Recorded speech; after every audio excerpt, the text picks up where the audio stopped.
Family who cut me off invited me to my brother's wedding, but my dad labeled me an embarrassment and my stepmom mocked my salary. So I walked out. Minutes later, 25 men confiscated the food because I owned the catering company. Can you truly fathom the searing sting of public humiliation inflicted by your own flesh and blood on a day meant for celebration? Your brother's wedding, no less. Now, imagine discovering, in that very moment of profound pain, that you secretly wielded the power to dismantle their meticulously crafted perfect day, to watch it crumble before your eyes. What I chose to do next wasn't merely an act of retribution. It was the culmination of a decade's worth of silent hurts, festering injustices, and an unyielding determination finally pushed past its breaking point. For as long as I can remember, I've been a builder, someone who meticulously crafts success from the rawest foundations. My catering business, for instance, began as nothing more than a humble food truck during my grueling college years. Today, it stands as a thriving, full-service enterprise, commanding high-end events across Chicago, employing over 50 dedicated individuals. Every fiber of my being, every sleepless night, every sacrifice, every ounce of relentless determination was poured into this. It demanded nearly 10 years of my life, but I forged something I am profoundly proud of. In that crucible, that decade of grit and self-made success, is the absolutely essential context for comprehending the catastrophic train wreck that unfolded at my younger brother Mark's wedding just last weekend. To truly grasp the depths of it, you need to understand the fractured landscape of my family, or perhaps more accurately, my haunting lack of one. My mom passed away when I was 14. It felt as if the very axis of my world had ceased to spin. Yet, my dad, with what felt like callous haste, remarried Jenny, my stepmother, within a year. From day one, Jenny's message was chillingly clear. She wanted no trace, no lingering reminder of my mother within those walls. My dad, seemingly eager to erase the past, allowed her. He permitted her to systematically expunge Mom's memory from our lives, creating an immense, suffocating tension that hung perpetually between us. My younger brother, Mark, only 10 at the time, latched onto Jenny, seeking solace in her sudden presence. But I wrestled. I simply could not reconcile myself with her abrupt, controlling imposition. That's when the chasm between my father and me truly began to yawn wide. The real fracture, the seismic event that splintered everything beyond repair, occurred during my college years. I was juggling multiple part-time jobs, grinding relentlessly to fund my education. My father, however, steadfastly refused any financial assistance, proclaiming I needed to learn responsibility. Meanwhile, he lavishly bankrolled Mark's education at an exorbitant private university, without a single question asked. The stark contrast, the blatant, undeniable favoritism, was an open wound. And Jenny, she reserved a particularly sneering, condescending tone exclusively for me. She never missed an opportunity to belittle my fledgling catering business, dismissing it as playing with a food truck, all while effusively praising Mark's real career in finance. After college, my contact with him dwindled to almost nothing. Holidays became brief, awkward stops, devoid of genuine connection. The final, irreversible straw was drawn 6 years ago. I discovered my father and Jenny had sold my childhood home, our childhood home, without ever breathing a word to me. I only learned of it after they had already relocated, and by then, all of my mother's remaining belongings, the precious things I desperately yearned to keep, were simply gone, vanished. While I confronted my father, his response was a chilling pronouncement that solidified my resolve. He told me I was being overly emotional and needed to move on. That was it. That was the pivotal moment. I want no contact. 6 years passed, not a single word exchanged. Then, last month, a formal invitation to Mark's wedding arrived out of the blue. Tucked inside was a handwritten note from him. He claimed he missed me, that he truly wanted to mend our fractured relationship. After considerable deliberation, I decided to extend an olive branch to give a chance. Despite everything, I reasoned, perhaps it was worth trying. I even offered to cater the wedding at a significant discount, a gesture of goodwill. Mark politely declined, explaining they'd already booked another company. A small sting, certainly, but I shrugged it off. The wedding was set at this breathtaking venue in Lake Forest, and I arrived cautiously optimistic. Mark, to my surprise, genuinely seemed happy to see me, which was a genuine relief. But Jenny? Her attitude hadn't shifted an inch. The moment her eyes landed on me, the snide remarks began about my appearance, about my business. I simply brushed them aside, attempting to immerse myself in the ceremony, which I must admit was beautiful. However, the family seating arrangement painted a far different picture. I was relegated to a table far from my immediate family, stranded among distant cousins I barely knew. It felt like a subtle, calculated reminder that I remained an outsider. Then, things truly took a nosedive during the reception. My father, clearly inebriated, stumbled over to my table. He began berating me out of nowhere, accusing me of showing up uninvited, despite the formal invitation resting in my pocket. He loudly declared I was an embarrassment to the family, insisting my presence was ruining Mark's big day. And before I could even formulate a response, Jenny chimed in, her voice dripping with thinly veiled sarcasm. "How much are you earning playing restaurant owner these days?" She simpered, even commenting on my suit, implying I couldn't possibly afford something so nice. The sheer audacity, the blatant, unforgivable disrespect was unbelievable. Instead of yelling, instead of escalating into a scene, I decided to leave quietly. There was no point engaging with them, especially with my dad drunk and Jenny so clearly relishing her opportunity to unleash her jabs. As I walked toward my car, something caught my eye. The catering staff, bustling, setting up for the main course. And then it hit me. I recognized several of them. These are my employees. That's when the pieces clicked into place. The catering company my brother had hired. My business partner had acquired them just a few months prior. The former owner had remained as a manager, so I hadn't been directly involved in the operational planning, but legally, this entire catering contract, was now under my control. My blood ran cold. I immediately called my operations manager, needing to confirm what I already suspected. Sure enough, this was our event. My event. I thought back to what my father had just spewed, how I was an embarrassment, how I was ruining the wedding simply by being there. And that's when I made my decision.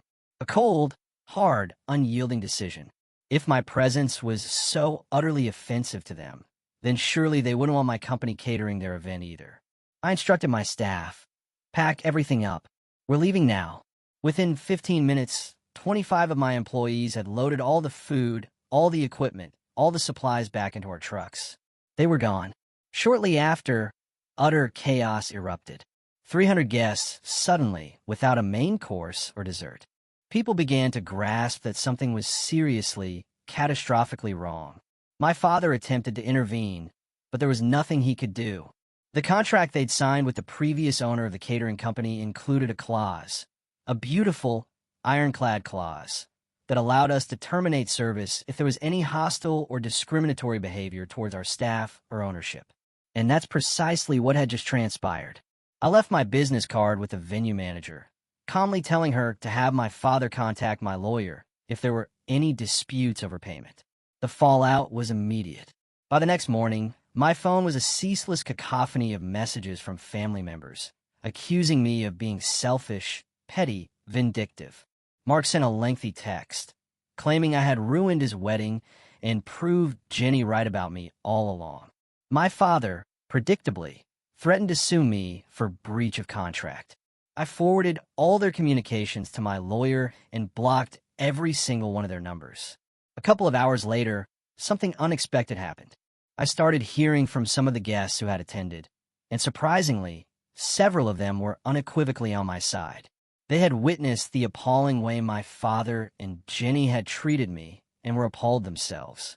One of Mark's friends, who had actually seen my catering company's work before, even reached out to apologize for how things played out, saying he was impressed with how quickly and professionally my team handled the situation. This wave of support, It was totally unexpected, but it was a much-needed reminder that not everyone in that family or their social circle was blind to the true nature of what had occurred.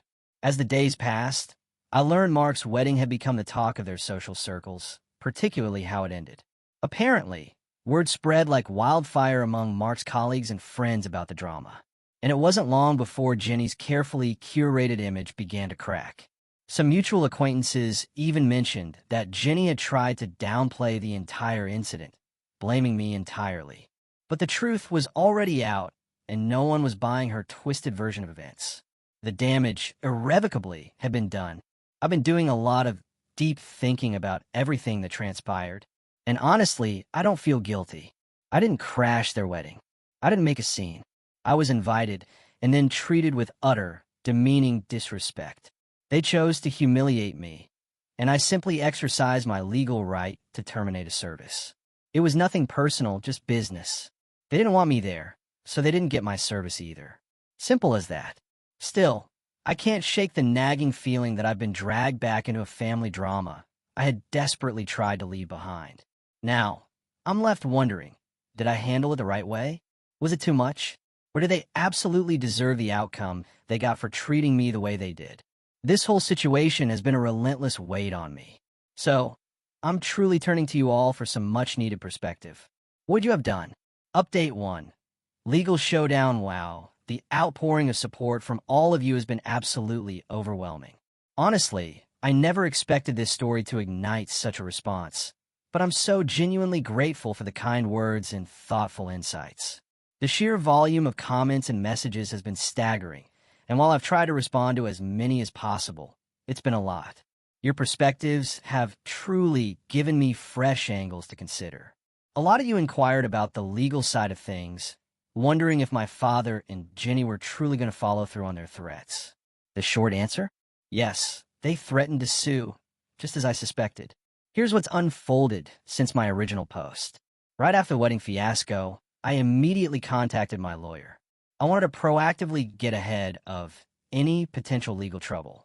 We meticulously reviewed the contract between my catering company and the previous owner of the business, which was signed by either Mark or his wedding planner. And the good news? The contract is rock solid. It contains a very specific clause that permits us to terminate services in cases of hostile or discriminatory behavior directed at our staff or ownership. That clause, it turns out, was specifically added for situations just like this, to protect us when things escalate out of hand. To be absolutely certain, I reached out to the venue manager, who confirmed that their security cameras had captured everything. The footage clearly shows my father approaching me, and while the audio wasn't perfect, it picked up enough to verify he was actively berating me. Jenny's snide remarks were also caught on camera, making it crystal clear that their behavior was hostile enough to fully justify my decision to pull the catering. With that undeniable evidence in hand, I felt completely confident in my legal standing. A few days after the wedding, my lawyer sent a formal letter to my father's attorney, meticulously explaining the situation. We laid out the details, emphasizing that the contract allowed us to terminate services due to their hostile behavior. We even mentioned the video evidence, making it abundantly clear we were more than willing to provide it if necessary. At first, I actually thought that would be the end of it, but of course, I gravely underestimated how stubborn and vindictive Jenny could be. Yesterday, my father's lawyer sent a response. They're demanding a full refund for the catering and threatening to sue for damages, claiming that by pulling the catering, I had ruined the wedding and caused irreparable harm. They're seeking compensation not only for the catering, but also for the disruption caused to the entire event. Naturally, I wasn't about to cave. I wasn't going to pay them a single dime, especially since they were the ones who created this chaotic mess in the first place. After discussing things at length with my lawyer, we decided to offer a counterproposal. We're willing to refund 50% of the deposit, but only under two non-negotiable conditions. First, they have to sign a non-disclosure agreement, an NDA, which means they can't talk about the situation publicly or leave negative reviews online. Second, they have to sign a release of claims, preventing them from pursuing any further legal action against me or my company. We sent the offer, and now we're just waiting for their response. Despite all this legal wrangling, Jenny has already tried to cause problems. The venue manager called me a few days ago to let me know that Jenny had been attempting to post negative reviews about my catering company online. In her reviews, she claimed we had sabotaged the wedding and blown things out of proportion to make the family look bad. Thankfully, the venue manager was able to block her attempts, but it's still incredibly frustrating to deal with. My legal team is keeping a very close eye on the situation, and if Jenny continues to spread false information, we'll treat it as defamation and escalate accordingly. Interestingly, the chaos of the wedding has led to some unexpected positives for my business. Several wedding guests have since reached out to compliment how my staff handled the situation, and some have even expressed keen interest in hiring us for their own events. They told me they were genuinely impressed by how quickly and professionally my team packed up and left. It's strange to think that a disaster like this could actually lead to new business opportunities. But that seems to be the rather ironic silver lining in all this. As for my brother Mark, he still hasn't contacted me directly, but he did send a message through one of our mutual cousins. In the message, Mark admitted that he felt guilty for not standing up for me during the wedding. He said he didn't want to cause problems with our father and Jenny, which is why he stayed silent when things got ugly.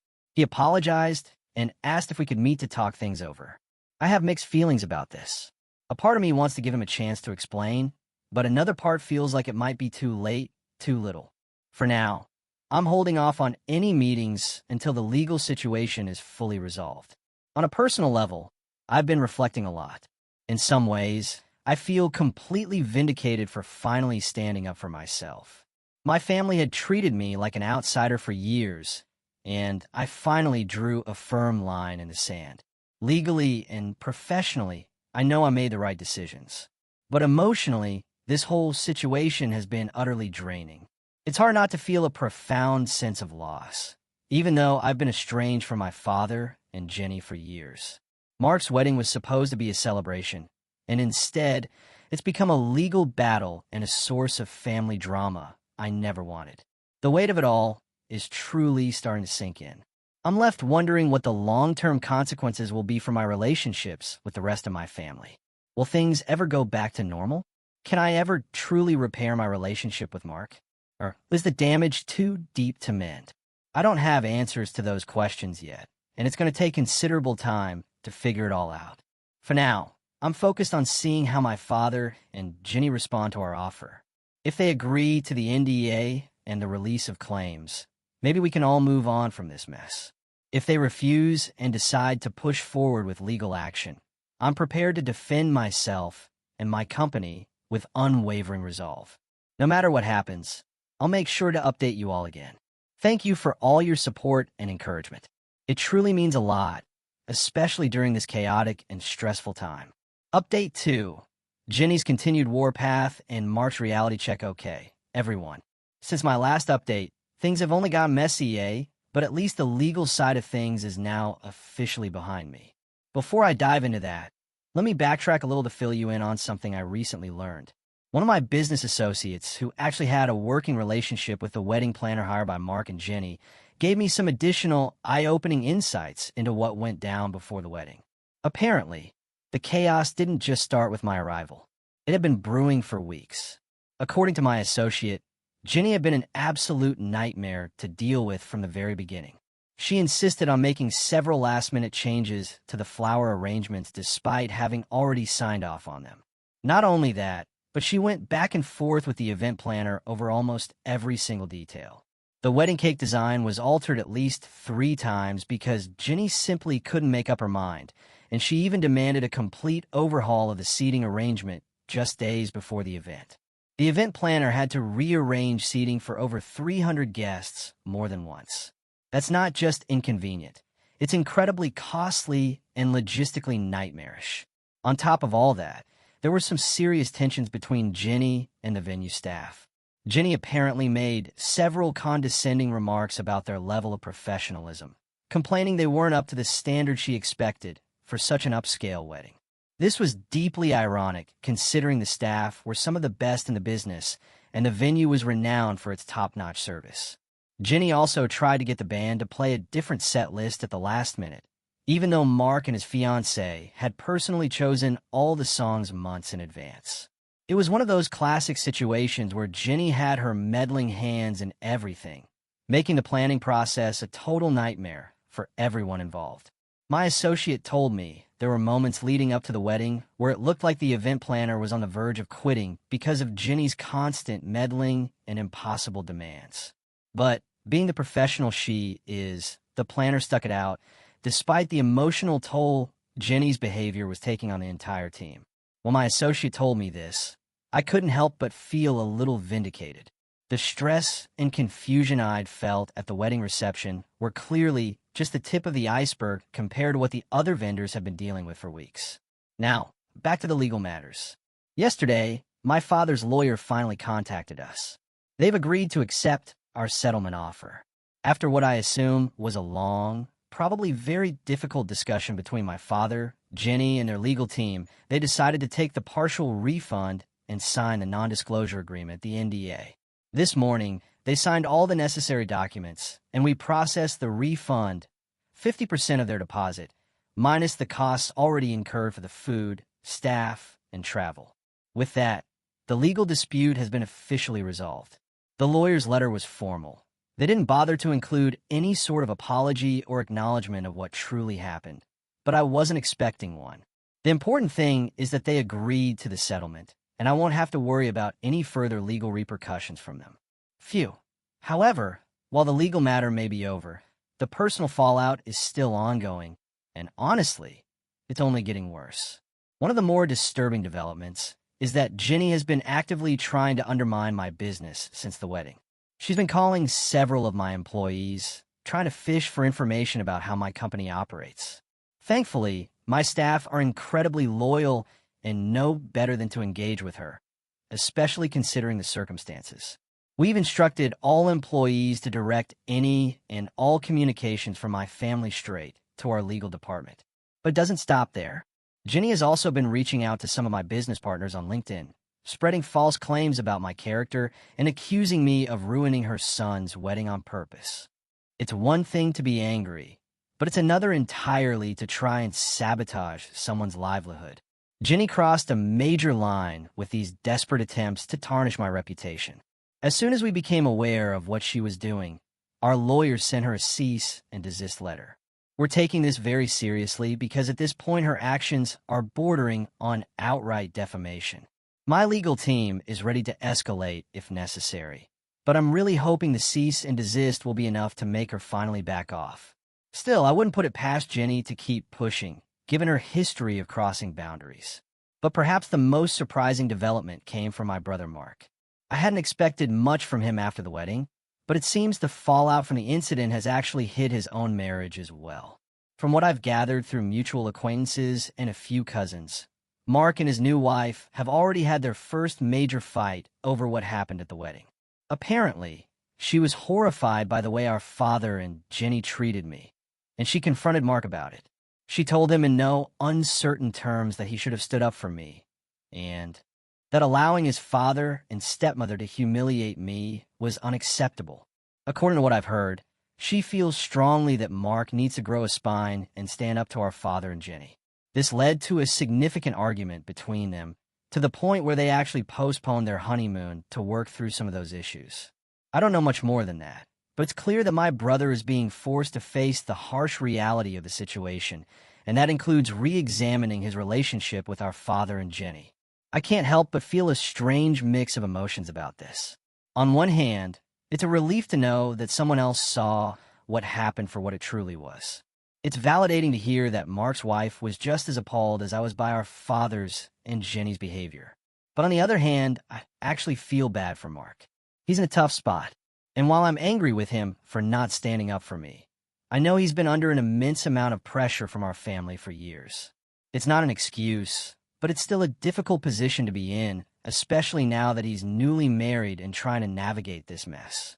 As for me, I'm focusing on moving forward. With the legal matters behind me and Jenny's brazen attempts to sabotage my business being handled by my legal team, I'm starting to feel a sense of closure. I'm not sure what the future holds for my relationship with Mark or the rest of the family, but I'm taking things one day at a time. For now, I am just incredibly grateful for the unwavering support I've received from my staff, my business partners, and even some family members who've reached out in private to offer their encouragement. I'll keep you posted if anything else truly significant happens, but for now, I'm hopeful that this chaotic chapter is finally coming to a close. Thanks again for all your steadfast support. Update 3. The Truth Unveiled and Unexpected Healing. Hey everyone, I hope you're all doing well.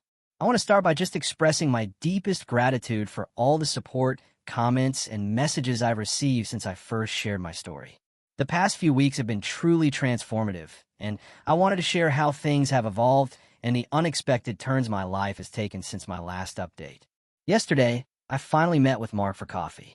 It was this incredibly emotional meetup that I wasn't entirely sure I was ready for, but I felt it was absolutely necessary. The conversation was a long time coming, and I think we both knew it. Mark, he broke down. He apologized for years of enabling Jenny's manipulative behavior and our father's blatant favoritism.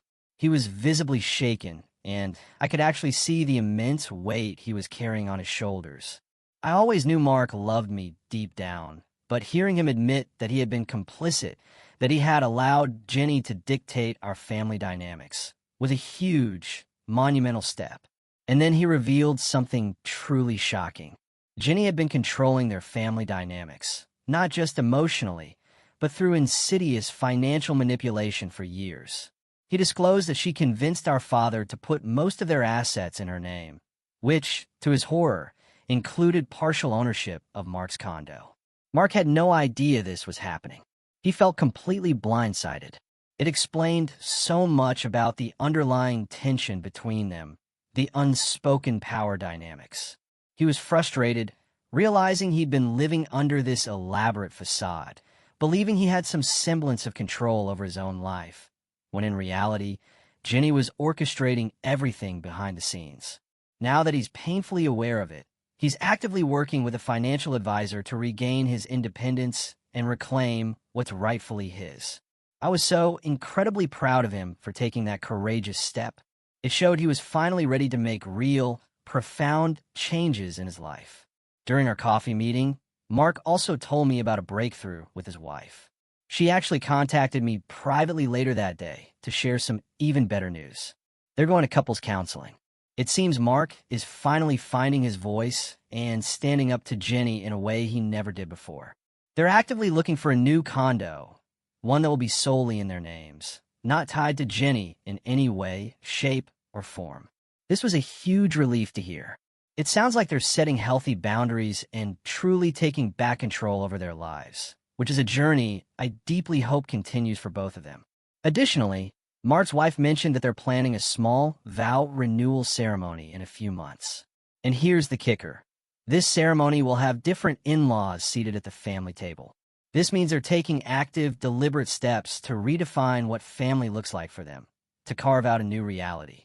Hearing this warmed my heart more than I can possibly say. It seems they are committed to building a new family narrative that doesn't include the toxicity that Jenny and my father have relentlessly brought into our lives. As for Jenny and my father, they've surprisingly gone completely quiet since signing the NDA. Through some mutual acquaintances, I've learned that they are actually facing significant social consequences in their country club circle. Apparently, they have been telling a very different version of our family story to their friends, painting me as the villain. But now, it seems people are starting to question their narrative, and the consequences of their own deplorable actions are finally catching up to them. It's strange to think that the social standing they valued so much that they weaponized is now in jeopardy because of their own behavior. The entire experience has taught me so much about the absolute importance of setting firm boundaries with toxic family members. Sometimes the hardest decisions, like meticulously maintaining those boundaries or fiercely standing up for your principles, are actually the unequivocally right ones, even when they cause short-term chaos. I've come to realize that standing firm in my truth, despite all the initial backlash, has led to unexpected growth and profound healing in other relationships. I'm so grateful for the community support. So many of you have reached out to share your own poignant experiences with toxic family dynamics, and it's genuinely comforting to know I'm not alone in this fight. I truly hope my story can help others facing similar situations. I've realized that life is simply too short for toxic relationships, but it's never too late for genuine reconciliation with those who are truly sorry and willing to change. Looking ahead, I plan to steadfastly maintain my boundaries with Jenny and my father. They've shown me, unequivocally, who they truly are, and I have no desire to re-enter that destructive dynamic. However, I'm cautiously optimistic about rebuilding relationships with Mark and other family members who are willing to interact respectfully and genuinely. I think there's a real chance for us to reconnect, especially since Mark is now so acutely aware of the urgent need for healthier boundaries. As for my business, things are going better than I could have ever anticipated. In the wake of the wedding incident, I've had several inquiries from potential clients who were genuinely impressed with how we handled the chaos. Our reputation has actually strengthened in the local community, and we're experiencing a surge in bookings as a direct result. It feels incredibly rewarding to know that my hard work over the years is paying off, and that I'm being recognized for the unwavering dedication I've poured into my company. I also took the time to meet with my employees to discuss the incident. I wanted to ensure they felt supported and acknowledged for their exceptional professionalism during such a challenging event. The feedback from them was truly heartwarming. Many expressed their appreciation for the strong company culture we've built together, which made me so incredibly proud as a leader. It reinforced my deeply held belief in the paramount importance of treating employees well and fostering a positive, supportive workplace environment. To those who asked about future family events, I'll continue to maintain my boundaries with Jenny and my father, but I'm excited to explore the possibility of re-establishing genuine connections with Mark and any other family members ready to interact respectfully. It's a fine line to walk, but I'm hopeful. Life is too short for toxic relationships, and I want to focus on the positive connections that bring genuine joy and unwavering support into my life. Thank you all for your unwavering support and kind messages. They've meant more to me than you know. I might not post updates moving forward, but I wanted to share this final update to let you know how things have truly, profoundly changed for the better. I hope you all take care and remember that it's okay to stand up for yourself, even when it feels impossible. You never know how it might inspire others to do the same. What about you? Have you ever had to draw a line in the sand with family, even when it felt utterly impossible? Tell me what you think. I really want to hear your stories and perspectives in the comments below.